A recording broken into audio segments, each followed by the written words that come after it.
नमस्कार दोस्तों, मैं राहुल सिंह रायवत स्वागत करता हूं आपका मेरे YouTube चैनल पर। दोस्तों, जैसे कि हम SSC GD 2024 के प्रीवियस ईयर क्वेश्चन कर रहे थे, तो आइए स्टार्ट करते हैं पहले क्वेश्चन के साथ। लिखा है 72,000 रुपये के मूलधन पर 3 वर्ष के लिए 16% वार्षिक की दर से चक्रवृद्धि ब्याज वार्षिक रूप से संयोजित कितना होगा। देखिए दोस्त, करते हैं इसको कर लेते हैं ट्री मेथड से, है ना। देखो, आप बताओ 72,000 रुपये, तो एक बताओ, पहले वर्ष इतना 16% लगेगा, फिर दूसरे वर्ष भी 16% लगेगा, और तीसरे वर्ष भी 16% निकलेगा। तो मैं एक वर्ष का 16% निकाल दे तो 3 से मल्टीप्लाई कर दूंगा, क्या दिक्कत है। तो 72,000 का 16% निकालूंगा, है ना।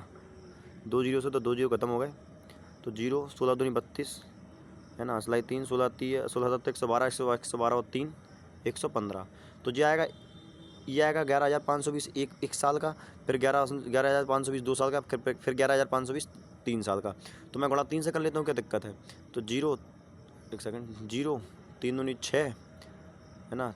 5 15 हंसलाई 1 3 एकम 3 1 4 और 3 एकम 3, यानी 3 साल में मुझे 16% की दर से ये साधारण ब्याज अगर होता तो 34,560 मिलता। अब देखो, अब चक्रवृद्धि ब्याज में क्या होता है कि दूसरे साल तो इस ब्याज पे भी ब्याज लगेगा और फिर इस ब्याज पे भी ब्याज लगेगा, ऐसा ही तो होता है। तो यानी इस 11,520 पर जो ब्याज 16% का ब्याज लगेगा वो 2 साल के लिए लगेगा। तो निकाल देते हैं कि 11,520 का 16% निकालता हूँ तो 100 जीरो से जीरो खत्म हो जाएगा, पॉइंट में आंसर आएगा। तो 16 दूनी 32, हंसलाई 3 16 पंचे 80 80 3 83, हंसलाई 8, है ना। 16 एकम 16 और 8 24, हंसलाई 2, 16 एकम 16 16 एकम 16 16 2 18। तो कितना आ जाएगा, ये आ जाएगा 1,843। और ये 2 साल लगेगा, तो ये कितना हो जाएगा, 2 दूनी 4 2 तिया 6, 2 चौक 8 2 अट्ठे 16, 2 एकम 2 1 3, यानी 3,686 और मिल जाएगा। ये 34,000 तो 560 तो ये था, और 3,686 जो है और मिलेगा। पॉइंट को मैं इग्नोर कर रहा हूँ क्योंकि ऑप्शन दूर दूर है ना। पॉइंट 4 को मैं छोड़ देता हूँ। तो देखो 6 8 6 14, ठीक है। 6 5 11 6 5 11 1 12, हंसलाई 1 4 3 7 1 8 और ये 3, ये 48,000 मिल गया। अब तो आप देखिए, अब इस क्या होगा कि अब जो 1 साल का ब्याज मिला है ना, 1,832 43.2। अब इस पर भी 16% का ब्याज मिलेगा। तो जब इस पर 16% का ब्याज मिलेगा तो लगभग देखो, अंदाज से मैं निकालूँ तो अगर 10% निकालूंगा तो 180 होगा, 20% भी निकालूंगा तो ये करीबन निकलेगा 3,000 के करीब। 20% भी कितना निकलेगा, 3,000 के करीब निकलेगा। कितना निकलेगा, 3,000 के करीब। तो कहीं ना कहीं मेरा आंसर 40,000 तक टच करेगा, 42,000 तो पहुंचने वाला नहीं है। और 38,000 से तो अपन पहले ही आगे निकल चुके हैं। तो मेरे हिसाब से आंसर आएगा आपका 40,384। ठीक है दोस्तों, यही पक्का आंसर, क्योंकि आप जानते हो कि 42,000 तक पहुँचने वाला नहीं है आपका आंसर, ठीक है ना। और पूरी कैलकुलेशन करने की जरूरत है भी नहीं। चलो दूसरा क्वेश्चन है, एक निश्चित चाल से तय की जाती है। यदि इस दूरी की दुगनी दूरी 6 गुना समय में तय की जाती है तो चाल का अनुपात ज्ञात करना। देखो, एक बात बताओ, 3 चीज़ें होती है, एक तो स्पीड, डिस्टेंस, टाइम और स्पीड। मान लो डिस्टेंस 1 थी तो टाइम भी 1 लग रहा होगा, तो स्पीड कितनी आ गई, 1। अब बोला है कि दुगनी की दूरी क्या कर देता है, दुगना कर देता है। टाइम का 6 गुना कर देता है, तो स्पीड बताओ कितनी आएगी। तो आप जानते हैं ना, स्पीड निकालने के लिए दूरी बटे समय होता है। तो दूरी बटे समय करेंगे, इनका करेंगे तो 3 आ जाएगा, सॉरी 1/3 आएगा। कितना आएगा, 1/3। तो पहले चाल थी 1, अब आ गई चाल 1:3। इनका रेशियो निकालेंगे तो ये रेशियो आएगा 3:1, है ना। Option number B. Next question देखेंगे। अगला क्वेश्चन है, पी क्यू से 15% कम है तो क्यू पी से कितने प्रतिशत कम है। तो 15 कम होगा कितने से, 85 पे, है ना, गुणा 100। काटूंगा 5 3 15, काटूंगा 17 300 बटे 17। तो 17 एकम 17, 30 बचेगा 17 17 17 7 119 होता है। 17 बार जा रहा है कहीं, ऑप्शन 1, ठीक है कि नहीं। नेक्स्ट क्वेश्चन देखेंगे। बोला गया है एक्स वाई और जेड का औसत 54 है, ठीक है। यानी बोल सकता हूँ x plus y plus z का औसत कितना, 54। तो इनका जो योग आएगा वो आएगा 54 गुणा 3, ठीक है कि नहीं। अरे कर जाना। अब बोला है कि एक्स जो है वाई प्लस जेड के औसत से 10 अधिक है। एक्स जो है वाई प्लस जेड के औसत से क्या है, इनके औसत से 10 अधिक है, ठीक है। और बोला है कि वाई जो है वाई प्लस जेड के औसत से 12 अधिक है। जो वाई है वो वाई प्लस जेड के औसत से कितना अधिक है, 12 अधिक है ना। तो बोला है कि एक्स और जेड के बीच का अंतर बताओ। तो एक काम करते हैं, दोनों को सॉल्व कर लेते हैं, प्लस कर देते हैं दोनों को। तो ये आ जाएगा एक्स प्लस वाई बराबर अब देखो वाई प्लस जेड बटे 2, वाई प्लस जेड बटे 2 करेंगे तो ये वाई प्लस जेड आ जाएगा, आप बोलो हाँ कि ना। और 10 और 12 को जोड़ेंगे तो कितना आ जाएगा 22, कितना आ जाएगा प्लस का 22। अब बताओ वाई से वाई कट जाएगा, इसको यहाँ लेके आएंगे तो एक्स माइनस जेड बराबर कितना आ गया 22। इन दोनों का अंतर पूछा था, आंसर आ गया 22, ऑप्शन नंबर बी। ठीक है, नेक्स्ट क्वेश्चन देखेंगे। बोला है इनमें से कौन सी संख्या 8 से विभाज्य नहीं है, ध्यान रखना। 8 एकम 8, लास्ट के 3 अंक देखे जाते हैं, लास्ट के 3 अंक अगर 8 से डिवाइड हो रहे हैं तो वो संख्या 8 से डिवाइड हो जाती। तो 8 एकम 8, 8 एकम 8 16 कट रही है, 44 आ रहा है, ये नहीं कटेगा, ऑप्शन नंबर बी जो आपका करेक्ट आंसर हो जाएगा। बाकी चेक ही नहीं करना। एक व्यक्ति अपने माल का क्रय मूल्य से 40% अधिक अंक करता है। तो मान लो क्रय मूल्य 100 था, 140 अधिक अंक कर दिया। अब बोला है कि इस पर 30% छूट देता है, तो इस पर 30% छूट यानी 14 का 30% कितना होगा 42, 140 का भी कितना होगा 42, इसे 42 की छूट देगा तो बचेगा कितना 98। भैया 100 की चीज़ थी 98 बेटी, 2% का लॉस हो गया। ठीक है कि नहीं। नेक्स्ट क्वेश्चन देखेंगे। बोला है कि 24, 28, 27, 23 और डी प्लस ई का औसत 29 है, तो डी और ई का औसत बताओ। अब देखो डी और ई का औसत अगर मुझे निकालना है तो इन दोनों को अपना औसत कितना रखना पड़ेगा 29 ही रखना पड़ेगा। अब 29 तो ये हो गई, प्लस या माइनस जो भी है इनकी भरपाई को करनी पड़ेगी जो कम रह गए। बताओ ये 24 29 से कितना कम है -5 कम है, 28 -1 कम है, 27 -2 कम है, 23 -6 कम है ना। अब इन सब की भरपाई करनी पड़ेगी किनको, 5 और 1 6 14, -14 कम है तो इनको क्या करना पड़ेगा +14 करना पड़ेगा, इन +14 की भरपाई करनी पड़ेगी इन दोनों लोगों को। तो 2 पे भरपाई करेंगे तो कितना आ जाएगा 7, तो 29 + 7 कितना हो जाएगा आपका 36, ऑप्शन आ गया, है ना। भाई औसत का मतलब बराबर होता है ना, जो वो कम करके लाए उनको ज़्यादा लेके आना पड़ेगा। अब आइए अगला क्वेश्चन है, इस क्वेश्चन में टल गया शायद, हाँ ये क्वेश्चन है आपका। देखो 5 2 7, या के 7/4, तो 7 21, ये आ गया 21/4, और यहाँ पर कितना है -14, तो 14 चौको 56, 56 - 21 करेंगे तो आ जाएगा 3 35, तो 35/4 करेंगे तो 4 8 32, 8 से कोई ऑप्शन शुरू है जी, ऑप्शन नंबर सी आ गया करेक्ट आंसर। ठीक है ना। चलो नेक्स्ट क्वेश्चन देखेंगे। बोला गौरव शंभू से 4 गुना अधिक कुशल है। तो गौरव जो है शंभू से 4 गुना अधिक कुशल है, तो अगर मान लो सौरभ एक काम करता है तो शंभू 4 काम करेगा। बोला गौरव को एक काम पूरा करने में शंभू से 65.5 दिन कम लगते हैं। अच्छा देखो ये एफिशिएंसी का रेशियो है, टाइम का रेशियो जस्ट इसका उल्टा होता है, क्योंकि अगर एफिशिएंसी था टाइम कम लगेगा, तो इनका टाइम का रेशियो आ जाएगा 1/4। हमारे हिसाब से कितना कम लगता है 3, और क्वेश्चन के हिसाब से कितना लगता है 67.5, है ना। तो काटेंगे 3 दूनी 6, 3 दूनी 6, 5 15, यानी 22.5। एक की वैल्यू कितनी आएगी 22.5। अब बताओ गौरव एक की बराबर कितने आएगा 22.5, और गौरव की क्षमता कितनी थी 4, यानी ये आ गया 22.4 इंटू ये आ गया टोटल काम। अब बोला है वे दोनों एक साथ मिलकर वही काम कितने दिनों में कर लेंगे। अब बताओ दोनों की क्षमता कितनी थी 4 और 1 5, 5 से डिवाइड करेंगे तो 5 चौको 20, 2 बचेगा बचम 25, ठीक है 4.5 गुणा 4, तो 4 चौक 16 तो ये आ जाएगा, और 0.5 का गुणा 4 से करेंगे तो 2 ये बना देगा, तो 16 2 18 मेरा आंसर आ गया दौड़ाता हुआ। नेक्स्ट क्वेश्चन देखेंगे। बोला एक परीक्षा में नवीन 21% अंक प्राप्त हुए और वो 25 अंकों से अनुत्तीर्ण हो गया। अच्छा बताओ अगर 21% अंक मिले और अगर मैं इसको 5 अंक और दे दूँ तो ये पासिंग मार्क्स आ गए कि नहीं आ गए बराबर।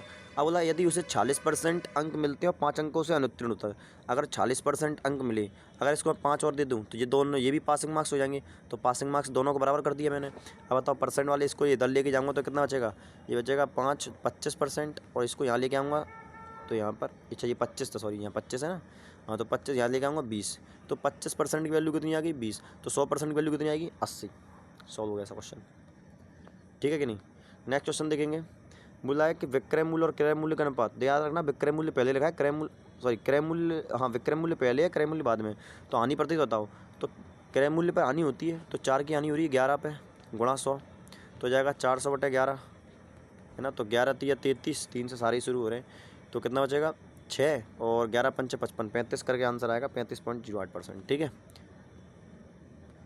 अगला क्वेश्चन देखें। साधारण ब्याज पर एक राशि 2.5 वर्ष में तो 1660 हो रही है और 1 वर्ष में 1000 हो रही है। अच्छा बताओ तो फिर 1.5 वर्ष में कितना ब्याज मिल रहा है, 1.5 वर्ष में मिल रहा है 60, तो बताओ 1 वर्ष में कितना मिलेगा। 1 वर्ष में निकालेंगे, यहाँ से निकालेंगे 0.5 गुणा कर देंगे, ऊपर 10 आ जाएगा, यहाँ से 15 चौको 60 40, यानी 1 वर्ष में जो ब्याज मिलेगा वो कितना मिलेगा 40। अब 40 ब्याज मिलेगा कितने पर, तो अब बताओ अगर 1000 रुपये मिल रहे हैं एक साल में, 1000 मिल रहे हैं और उसमें क्या है 60, तो 40 तो आपका ब्याज ही है, तो मूलधन कितना रहा होगा 960 रुपये रहा होगा, बस निकाल दो। अब देखो 40 रुपये ब्याज है, 960 रुपये मेरा मूलधन है, गुणा रेट मुझे निकालनी है, टाइम 1 साल है बटा 100, 0 से 0 ख़त्म है ना। 4 से काटूंगा इसको, 4 एकम 4 0, इसको काटूंगा 4 दूनी 8, 4 चौक 16 है ना, 24 बार गया तो 10 दम 100, 100 बटे 24, 100 बटे 24 आएगा ना, सही कर रहा हूँ ना। 24 पंचे 120 होता है, 24 चौको आएगा, 4 बार जाएगा तो 24 चौको 96, 4.17। ठीक है, नेक्स्ट क्वेश्चन देखेंगे। बोला है अंकित मूल्य का 1/4 यानी MP, मार्केट प्राइस का 1/4 जो है विक्रय मूल्य यानी SP का 2/3 के बराबर है, SP के। तो बस छूट प्रति से निकालो, यहाँ से रेशियो निकालूंगा तो SP को इधर लेके आऊँगा तो MP अपॉन SP का जो रेशियो आएगा वो आएगा निकल के 8/3, यानी अगर 8 की चीज़ थी तो 3 में 3 का छूट दे दी, तो 3 की छूट किस पे दे दी है, सॉरी 5 की छूट दी है ना, 5 की, क्योंकि 3 में बेच रहा है तो 5 की छूट दे दी 8 पर, गुणा 100, तो यह आ जाएगा 500 बटे 8 करेंगे तो 8 छंग 48, 8 छंग 48, 60 से शुरू होगा, पॉइंट में जाएगा और 8 दूनी 16, 62.5% आ जाएगा। ठीक है, नेक्स्ट क्वेश्चन देखो। बेवकूफ़ की तरह एलसीएम लेके पहले इसको सॉल्व करके ऐसा मत करने लगना। एक काम करना, देखो ये बताओ 1/2, 1/2, 1/2, 1/2, ये दो आधा आधा मिलकर 1 बनाएंगे, ये आधा आधा मिलकर 1 बनाएंगे, तो जो भी आंसर आएगा उसमें बाद लास्ट में 2 जोड़ देना। इनको 11, 13, 15, 14 को अलग जोड़ लो। तो देखो 1 2 3, 3 3 6 4 10, लास्ट में आएगा 0, 0 में 2 जोड़ोगे तो यूनिट डिजिट 2 आना चाहिए, आपका यूनिट डिजिट 2 एक ही ऑप्शन का, खत्म हो गया सवाल। आगे देखो, बोला एक समचतुर्भुज के विकर्ण का क्षेत्रफल 10 और समचतुर्भुज के विकर्ण जो है 10 और 12 है, इनका क्षेत्रफल बताओ। सिंपल फार्मूला बेस्ड क्वेश्चन, एक बार 1/2, समचतुर्भुज का क्षेत्रफल क्या होता है 1/2 इंटू डी इंटू D2, तो D1 कितना दिया है 10 और D2 कितना दिया है 30, 2 से काटेंगे 5, 5 5 दिया 15, 150 आंसर, सॉरी ये नहीं है 150 आंसर। ठीक है, नेक्स्ट क्वेश्चन देखेंगे। बोला कि अविनाश विपिन से 11 गुना तेज़ी से काम करता है। जो अविनाश है वो विपिन से 11 गुना तेज़ी से काम करता है, मतलब अगर विपिन एक काम करता है तो अविनाश कितना काम करेगा 11। एक मशीन बना सकते हैं, मशीन बनाने में उसे विपिन से 100 दिन कम लगते हैं। अच्छा बताओ, मैंने पहले बता के आया था कि अगर ये एफिशिएंसी तो टाइम का रेशियो उसका ठीक उल्टा होता है, ये हो जाएगा 11। अब बताओ कितना अविनाश को कितना कम लग रहा है, मेरे हिसाब से 10, उसके हिसाब से कितना लग रहा है 100, एक की वैल्यू कितनी आ गई 10, यानी अविनाश को 10 दिन लगते हैं अविनाश को, तो विपिन को कितने लगते हैं 110 दिन लगते होंगे, विपिन को 110 दिन लगते हैं, अगर अविनाश को 10 लगते हैं तो इतनी बात समझ में आ गई। अच्छा ये बताओ, अविनाश की क्षमता थी 11 और उसे 10 दिन लगते हैं, अविनाश की क्षमता कितनी है 11, उसे 10 दिन लगते हैं, तो टोटल काम कितना आ जाएगा, मैं इसको मिटा दूँ, इसका कोई काम ही नहीं है ना। देखो तो अविनाश 11 क्षमता से अगर 10 दिन लेता है तो टोटल काम तो यही हो गया, 11 इंटू 10 110 काम हो गया टोटल। बोला विपिन अविनाश और विपिन को अकेले कितना काम लगेगा। अगर देखो अविनाश अकेले करेगा तो 11 इंटू 11 मतलब अविनाश को तो 10 दिन लगने वाले हैं। अच्छा कुछ पूछा ही नहीं, यही आंसर है यार, मैं क्यों कर रहा हूँ बेवकूफ़ की तरह। 10 और 110 दिन पूछा, यही मेरा आंसर हो गया, डी तो टाइम दिया है। ठीक है, अब देखो अगला क्वेश्चन ये है, 17,600 रुपये को राजा राम और मोहन के बीच बांटना है। राजा राम मोहन हो गए और बांटना है, तो मोहन का अनुपात बताओ। मोहन कौन सा 9 वाला है, 9 का मल्टीपल देखो, ये नहीं है, ये नहीं है, ये नहीं है, एक ही आंसर, खत्म सवाल। ठीक है, आगे देखो। बोला 120 लीटर मिश्रण में दूध और पानी का अनुपात 5:7 है, मिल्क और वाटर का। बोला है दूध और पानी का अनुपात 1:1 बनाने के लिए कितना पानी मिलाना चाहिए, तो वाटर को सेम करना पड़ेगा, सॉरी क्या बोल रहा है, दूध से जो ये वाटर है पहले वाला, ये मिल्क है। ठीक है, तो देखो अगर क्या मिला रहा है वाटर मिला लेंगे तो बेटा इसको सेम करना पड़ेगा, तो इनको 7 करेंगे तो 7 हो जाएगा, है ना, क्योंकि 7 का मल्टीप्लाई यहाँ करेंगे तो 7, क्योंकि मुझे मिल्क में तो छेड़छाड़ नहीं करनी है ना। देखो हमारे हिसाब से मिश्रण कितना है 12, उसके हिसाब से कितना दिया है 120, एक की वैल्यू कितनी आएगी 10, और मिला कितना रहे हैं 2, अगर एक की वैल्यू 2 है तो 10 की वैल्यू कितनी होगी 20, आंसर आ गया 20 लीटर, खत्म हो गया सवाल। चलिए अगला क्वेश्चन है कि पंकज ने 2 बाइक खरीदी, पहली बाइक 24,000 रुपये में और दूसरी 20,000 रुपये में, पहली पर 20% की हानि पे बेचता है। अच्छा 20% की हानि यानी 4800 की लाभ पर बेचेगा, मतलब 4800 पर इसको प्राप्त होंगे प्लस के। अब बोला है कि दूसरी बाइक को क्या कर रहा है 30% की हानि, तो 30% की हानि कितना होता है 20,000 का 30% कितना होगा 6,000 रुपये, तो इस पर क्या होगा 6,000 रुपये का लॉस होगा, तो ओवरऑल कितना हो गया, ओवरऑल हो गया 1,200 रुपये का लॉस, 1,200 का ही का ना, ओवरऑल 1,200 रुपये का लॉस हो गया। पूछा क्या है कुल लाभ या हानि बताओ, प्रतिशत नहीं पूछा, केवल हानि पूछी, तो 1,200 रुपये का हानि होगी, ऑप्शन नंबर सी। ठीक है, नेक्स्ट क्वेश्चन देखेंगे। बोला 0.5 बार और 0.3 बार, इनको जोड़ दो तो 0.8 बार आ जाएगा, और बार को सॉल्व करना आता ही होगा, 8 का 8 लिखो, जिसके ऊपर बार था उतने 9 लगा दो, खत्म हो गया सवाल, 8/9, यानी ऑप्शन नंबर सी। ठीक है कि नहीं दोस्त, आज था आपका ये पेपर। आपको जो भी कमी लग रही हो तो प्लीज़ कमेंट करें, हम इस पर ज़रूर सुधार करेंगे। धन्यवाद।